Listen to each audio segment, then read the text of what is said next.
Pada suatu hari di sebuah restoran ada seorang kakek-kakek berumur 80-an sedang bekerja.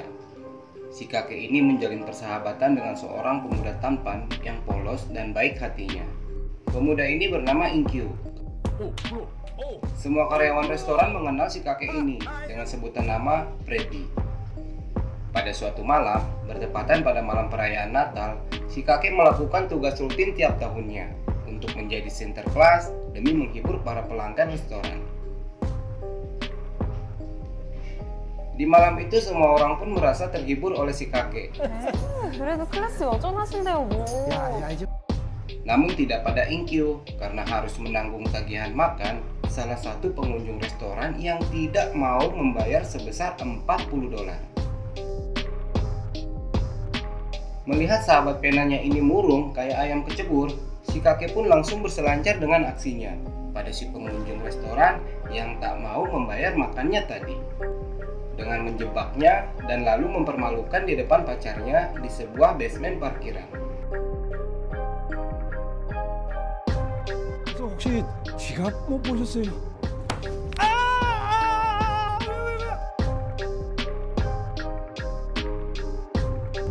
4만 원이 비네요. 얼른 드리고 가자. Aksi kakek ini pun berhasil dan uang Inkyu akhirnya dapat kembali. Sebagai tanda terima kasih, Inkyu memberikan sepotong kecil ayam yang ia curi di dapur restoran ini. Namun saat menyantap ayam pemberian Inkyu, tiba-tiba si kakek mendapat panggilan telepon dari putri tersayangnya. Dan ternyata aku 곧 따라갈 테니.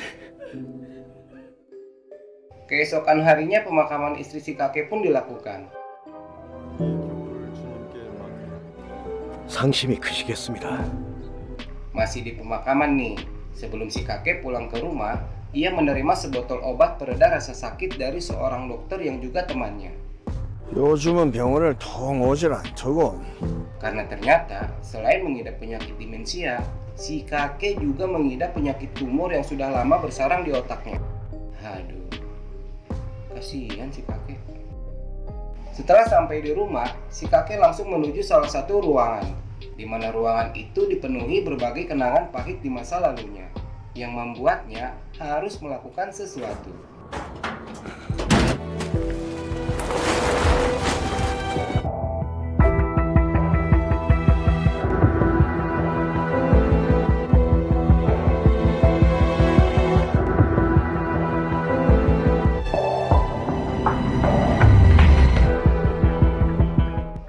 Kemudian si kakek pun seketika menjadi YouTuber pemula yang haus subscriber seperti saya. Jadi jangan lupa ya teman-teman, di subscribe channel ini ya. Saya juga haus subscriber loh. Kemudian si kakek berbicara di depan kamera dan mengatakan tentang apa yang akan ia lakukan ke depannya nanti, serta menceritakan kisah kelam keluarganya pada masa yang lalu. Mulai dari ayahnya yang terbunuh, ibunya yang jadi gila hingga meninggal dunia, kakaknya yang harus merenggut nyawa dengan gantung diri, hingga abangnya yang harus tewas tertimbun tanah di sebuah pertambangan. Rasa sakit yang ia rasakan akibat apa yang menimpa dirinya, juga keluarganya pada masa lalu, membuat ia harus melakukan misi balas dendam dalam mencari keadilan. Dan sadar akan dirinya seorang demensia atau pelupa, kakek ini memulai misi balas dendamnya dengan menuliskan beberapa daftar nama-nama orang pada jari tangannya yang dianggap terlibat dalam kekejaman yang menimpa pada dirinya juga keluarganya di masa lalu. Dan dengan sepucuk senjata jadul yang dulu biasa ia gunakan saat menjadi seorang tentara, akan menemani hingga misi balas dendamnya terbalaskan. Keesokan harinya di restoran tempat ia bekerja, si kakek menemui Inkyu, memintanya agar mau menjadi grabnya untuk mengantarkannya mengunjungi beberapa tempat selama sepekan ke depan. Dan si kakek akan membayarnya dengan bayaran yang mahal, berlipat-lipat dari gajinya di restoran. 운전을 못해. 근데 차 없지 않으세요? Di sini Inkyu mengatakan ia tak memiliki mobil, dan ternyata si kakek ini sudah mempersiapkannya, sebuah mobil sport buatan Jerman yang ia beli dari uang pensiunan hari tuanya. Melihat Porsche merah ini, Inkyu sangat bersemangat karena bagi Inkyu, mengendarai Porsche adalah salah satu daftar catatan keinginannya selama ini. 전 포르쉐도 한번 몰아보고 이거 진짜 내 버킷리스트였는데. Gak berlama-lama lagi, Inkyu kemudian tancap gas dan tujuan pertamanya adalah pusat medis Gangnam Sungsin.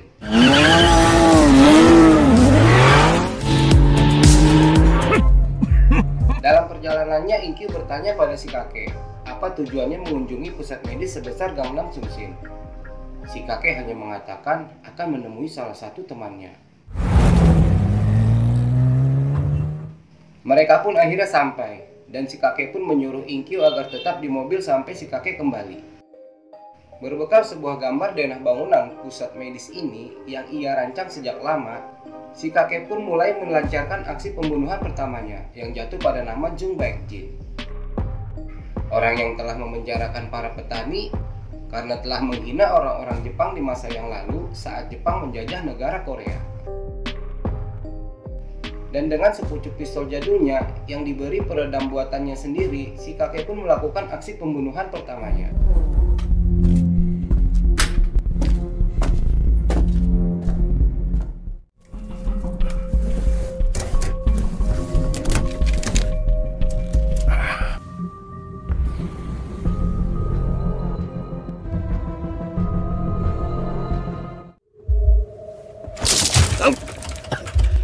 내 아버지는 외놈들에게 빌붙어서 아버지를 좌익으로 몰아 필주.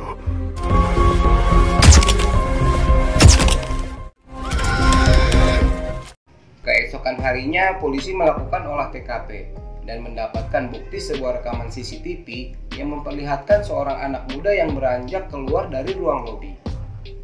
Dan polisi juga mendapatkan beberapa keterangan dari salah satu pegawai rumah sakit yang pada saat itu sedang bertugas. 이분이 어젯밤 로비에서.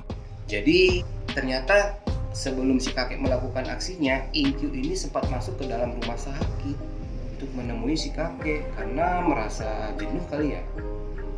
Di dalam mobil sejak siang hingga tengah malam. Akhirnya berdasarkan tayangan rekaman CCTV itu, polisi pun berasumsi bahwa pelaku pembunuhan Jung Baek-jin ini dilakukan oleh seorang pemuda. Meski Inkyu belum mengetahui berita pembunuhan ini, kini Inkyu telah ditetapkan sebagai tersangka utamanya atas pembunuhan Jung Baek-jin yang juga pemilik rumah sakit ini. Jadi mati di dalam rumah sakitnya sendiri. Sadis. Keesokan harinya saat asik bermain game online di salah satu warnet, Inkyu mendapat kabar dari teman kerjanya bahwa ada berita tentang pembunuhan di rumah sakit yang ia kunjungi kemarin saat ia mengantarkan si kakek. Nah, mendengar berita ini Inkyu mulai gelisah meskipun pihak kepolisian belum mengetahui bahwa ialah orang yang ada pada rekaman CCTV itu. Singkat cerita, esok harinya si kakek ternyata tengah berada di sebuah perpustakaan, di mana target keduanya yang bernama Yamagama Yusuke, orang yang telah membuat abangnya terbunuh di sebuah pertambangan, sedang memberikan tausiahnya. Waduh. Tak ingin terlewatkan, si kakek ini langsung meminta Inkyu agar datang menjemputnya dan mengantarnya membuntuti Yamagama Yusuke hingga ke kediamannya. Dan kemudian, si kakek pun membunuhnya dengan 2 kali tembakan. 저차 쫓아가자. 저 알쿠스 추월해서 직진하자.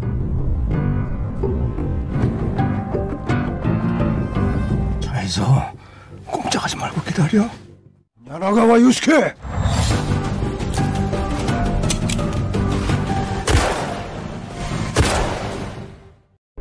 Inkyu terkejut nih mendengar suara tembakan itu. Inkyu datang menghampiri dan akhirnya melihat si kakeklah ternyata yang melakukan penembakan itu.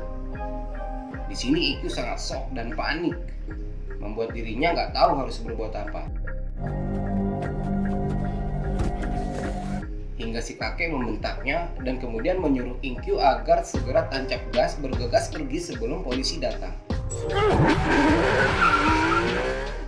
Pelarian semalam ternyata Inkyu membawa si kakek ini ke rumahnya.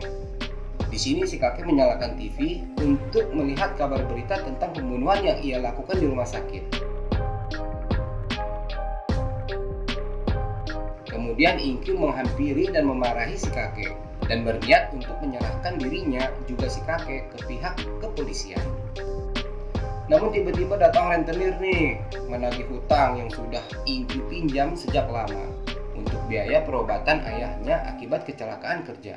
Hingga rentenir ini mengamuk mengacak-acak semua isi rumah Inkyu.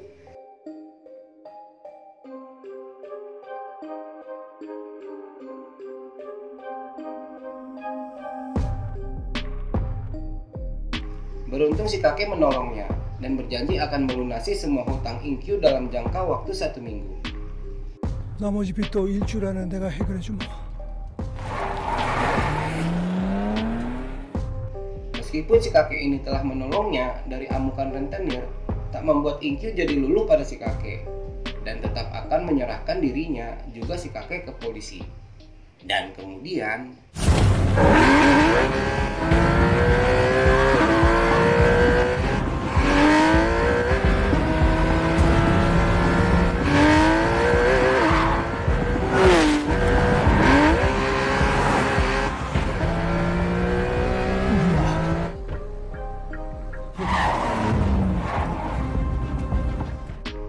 setibanya di halaman parkir kantor polisi, ketika Inkyu hendak keluar dari mobil, si kakek mengancam akan membunuh dirinya.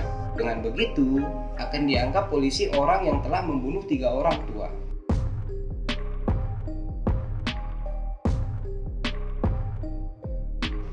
Inkyu pun akhirnya mengurungkan niatnya, dan si kakek mengatakan jika ingin bebas dari tuduhan polisi sebagai tersangka utamanya, Inkyu harus tetap terus membantu si kakek hingga misi balas dendamnya selesai. Dengan 3 target lagi yang harus dia bunuh. Edian. Mendengar ucapan si kakek ini, Inkyu cuma bisa pasrah. Meskipun di sini si kakek memberikan semua uang pensiunan hari tuanya kepada Inkyu.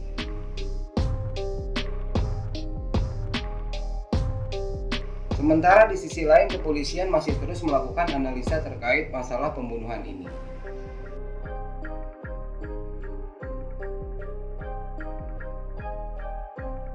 Nah, di malam harinya ditemani Inkyu, si kakek pergi mengambil identitas dirinya berupa sebuah KTP di sebuah lokor di tepi jalan. Ini kayaknya masukin KTP ya si kakek.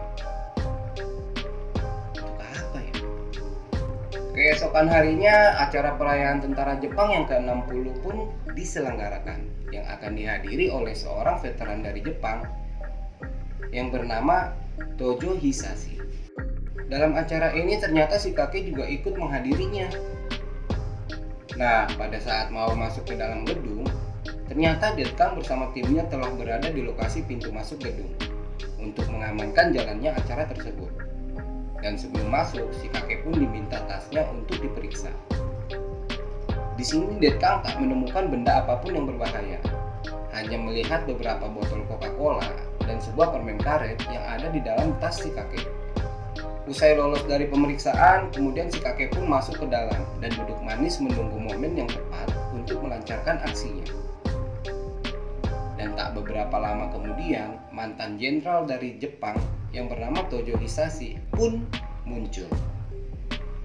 Seketika raut wajah si kakek pun berubah seakan nggak bisa lagi menahan dendam yang sudah lama ia pendam.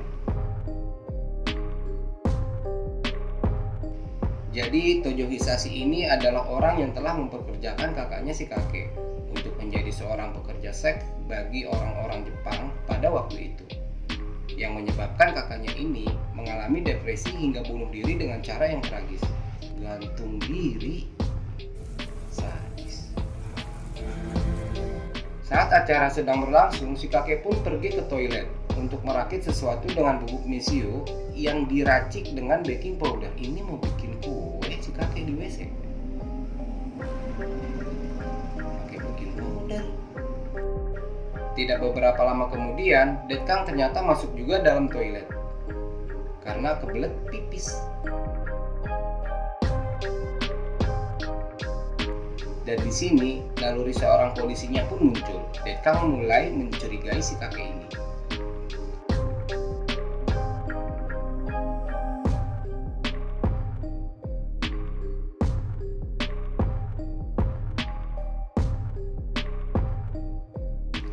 Usai selesai merakit bom asap, si kakek kembali duduk manis sambil makan lontong mengikuti jalannya acara perayaan tentara Jepang ini.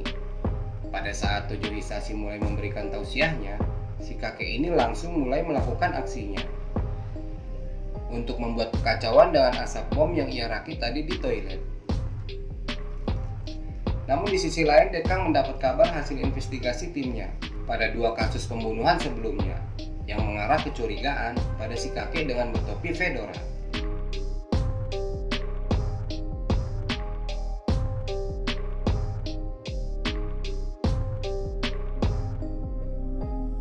Dan saat asap mulai menyebar, Detkang pun mulai bergegas mengamankan Tojo Hisashi agar selamat dari perburuan si kakek.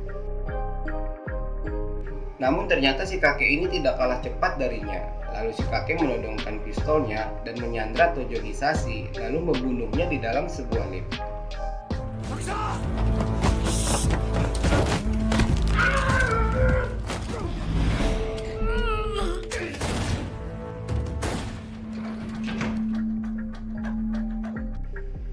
Tojo Hisashi target ketiganya ini memang berhasil ia bunuh. Namun saat ini si kakek sudah terkepung. Polisi banyak di bawah. Gak kehabisan akal, si kakek lalu menyuruh Inkyu untuk membawa pihak medis menuju dalam gedung. Pintar amat ya, banyak akalnya kayak Megafor. Dan si kakek pun berhasil melarikan diri dengan menyamar sebagai pasien ataupun korban.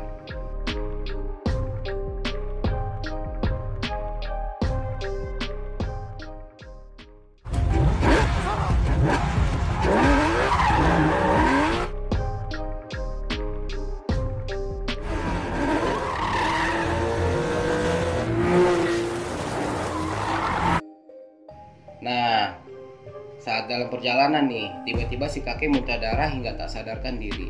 Dan kemudian Inkyu langsung membawanya ke sebuah klinik di Yangju, tempat di mana si kakek biasa melakukan kontrol penyakit tumornya.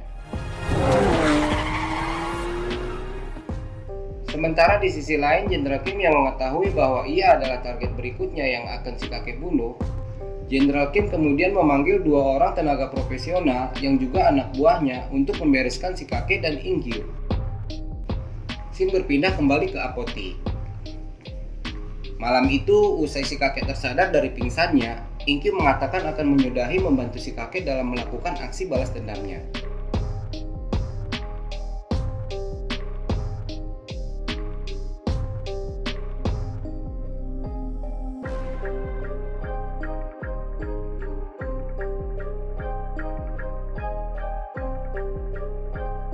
Dan pagi harinya, kemudian si kakek dibantu Inkyu melanjutkan kembali video sebelumnya yang ia buat tentang apa saja yang akan ia lakukan dan cerita kelam keluarganya di masa yang lalu.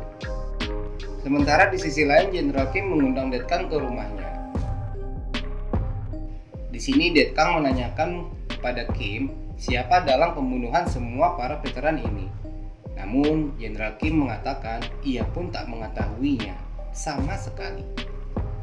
Dan kemudian dilanjut dengan menceritakan beberapa kisah di masa lalu di saat pemerintahan Jepang menduduki Korea hingga meraih kemerdekaannya. Sebelum berpisah, Inkyu membelikan sebuah jas untuk si kakek di sebuah toko di Yangju.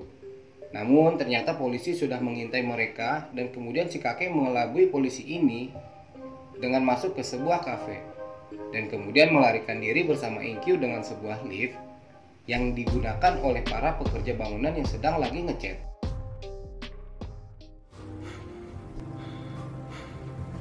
거스름도 필요 없습니다. 고마워요, 오빠.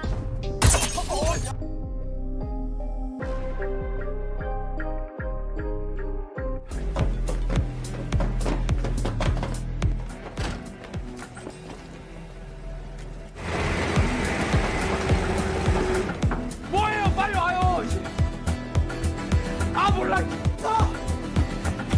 지나가.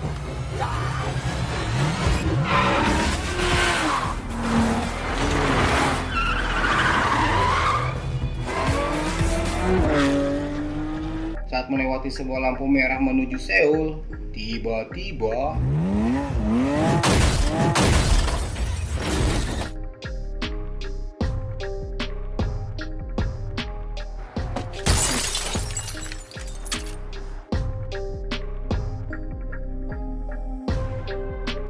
Kini mereka ditawan di sebuah bengkel alat berat yang kemudian akan dibunuh oleh kedua utusan Jenderal Kim ini.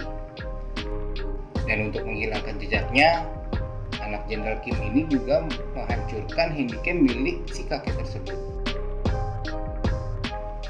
Ketika Inkyu akan ditembak, Inkyu mengatakan bahwa dia memiliki salinan video yang ada dalam handycam itu, yang ia simpan pada temannya untuk sebagai bukti jika kelak terjadi sesuatu pada dirinya. Mendengar hal ini, mereka pun membawa Inkyu pergi ke tempat temannya. Namun ternyata Inkyu membawa mereka ke tempat permodalan jin, tempat di mana Inkyu berhutang. Ini kayaknya ada sesuatu nih rencana si Inkyu. Dan kemudian salah satu utusan Kim ini langsung menghajar Jin dan para anak buahnya.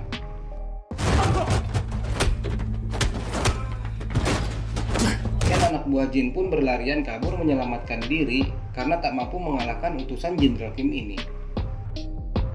Di sisi lain, di bengkel alat berat si kakek terus berusaha agar ikatan pada tangannya bisa ia lepaskan dan kemudian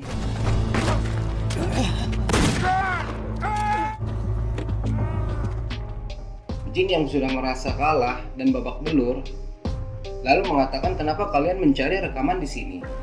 Dan seketika utusan Kim ini tersadar bahwa semuanya ini adalah rekayasa Inkyu untuk menunda penembakan dirinya pada saat di bengkel alat berat tadi. Dan kemudian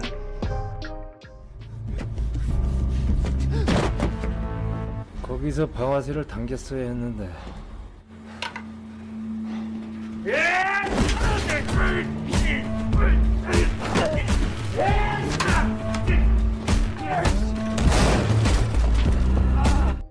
si kakek yang berhasil menyelamatkan diri tadi ternyata datang menyelamatkan Inkyu dengan menembak anak Jenderal Kim ini tepat di bagian pahanya.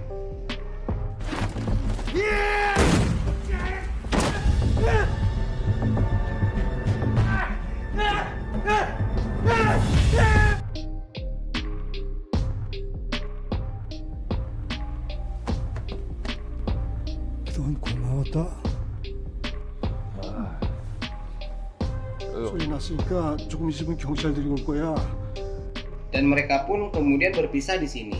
Si kakek akan melanjutkan misi balas dendamnya dan Inkyu akan kembali ke kehidupan semulanya sebagai seorang anak muda yang polos yang bekerja di sebuah restoran. Si kakek pun akhirnya pergi dengan Porsche merahnya. Namun penyakit tumornya yang semakin parah membuat tak mampu mengendalikan mobil sportnya hingga oleng.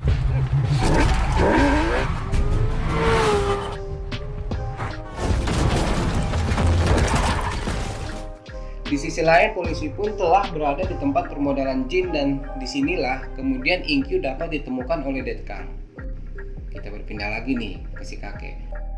Merasa nggak mampu lagi mengemudikan Porsche merahnya ini, akhirnya si kakek pun memutuskan untuk meninggalkan mobilnya dan kemudian JJM, jalan-jalan malam, hingga mendapatkan sebuah tumpangan. Ketika si kakek ditanya oleh yang memberi tumpangannya mau kemana tujuannya, ternyata si kakek tak lagi mengingatnya. Kemudian putri si pemberi tumpangan ini membersihkan jari si kakek yang terluka dengan tisu dan mengatakan apa tulisan yang ada di jarinya. 젠샨츠이? 어떻게 있는데요? Dan si kakek pun akhirnya kembali mengingat kemana tujuan selanjutnya. 어디로 가고 있었는지. Keesokan harinya acara pembukaan patung Jenderal Kim pun dilangsungkan, yang akan dihadiri oleh seluruh para veteran dan para petinggi tentara yang masih aktif. Di sini ternyata si kakek kembali ikut hadir dalam acara tersebut, bahkan mendapatkan hormat dari para mantan bawahannya dulu saat mereka masih aktif sebagai tentara.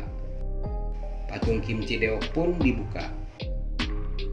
Di sini kita rubah ya, tidak lagi memanggil dengan sebutan si kakek, tapi nama sebenarnya si kakek itu adalah Filjo. 1952년 파병격했고 승리했습니다. 지금이야말로 정벌해야 할 때다. 꽂던 그 순간 박중희는 목숨을 걸고 싸웠습니다. 일어나라! 반도의 소년들이여! 엄숙한 조국의 명령입니다. Ponte kokro, West Notame. Nah, jadi dalam pidato Jenderal Kim ini hanya Piljo lah yang mengetahui kebenaran isi pidatonya tersebut. Karena Jenderal Kim ini sebenarnya berbohong dan memutarbalikkan semua kenyataan yang sebenarnya demi terus mengharumkan nama baiknya di mata semua orang. Usai memberikan pidatonya, semua orang berdiri memberikan tepuk tangan merpati, tapi tidak dengan Piljo. Kemudian Piljo berdiri dan maju ke depan untuk mendekati Jenderal Kim Chi-dae. Namun baru aja beberapa langkah, salah satu anak buah Jenderal Kim menghadangnya. Tapi ketika melihat atribut nama bertuliskan Piljo, seketika anak buah Jenderal Kim ini langsung menyingkir dan meminta maaf. Kemudian Piljo pun kembali melanjutkan menghampiri Jenderal Kim. Siapa sangka ternyata dalam acara ini Piljo terpilih untuk menerima sebuah medali yang akan diberikan oleh Jenderal Kim sebagai veteran terbaik tahun ini.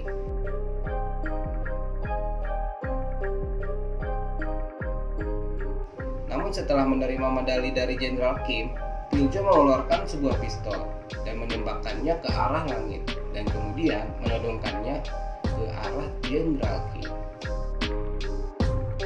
Seketika semua orang pun panik dan para anak buah Jenderal Kim yang menjadi pengaman jalannya acara pun serentak mengarahkan senjata mereka ke arah Piljo. Di sini kemudian Piljo mengatakan agar Jenderal Kim menjelaskan ke semua orang siapa dia sebenarnya, dan jika Kim menolaknya, Piljo mengancam akan membunuh cucunya yang juga ikut hadir pada acara itu. 듣고 싶은 얘기를 내가 알고 있다. 그러니 그만. 어느 날 도저 히사시가 찾아와서 강제 차출은 안 된다고 내가 말했어.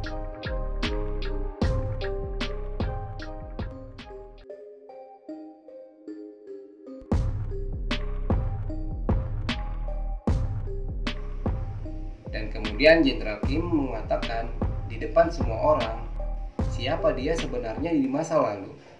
네가 듣고 싶은 얘기를 해주지. 나는 일본군 헌병 동네 청년들에게는 장씨 개명에 앞장섰고 나는 친일파다.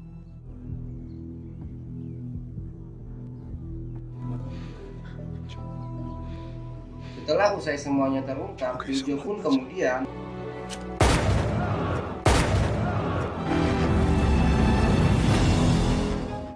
kini 4 targetnya telah selesai ia bunuh. Tinggal tersisa satu lagi yang bernama Kiyohara Takayoshi. Dan itu adalah dirinya sendiri. Nama yang ia ubah saat akan berangkat menjadi seorang tentara Kwantung Jepang pada masa kolonial Jepang. Dan film pun diakhiri dengan penangkapan Piljo yang gagal membunuh dirinya sendiri karena Inkyu berhasil membujuknya.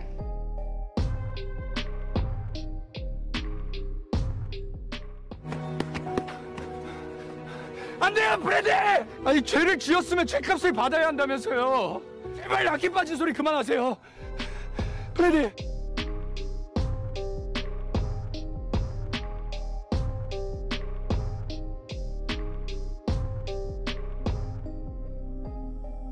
Sampai di sini dulu ya. Sampai jumpa kembali di tayangan selanjutnya.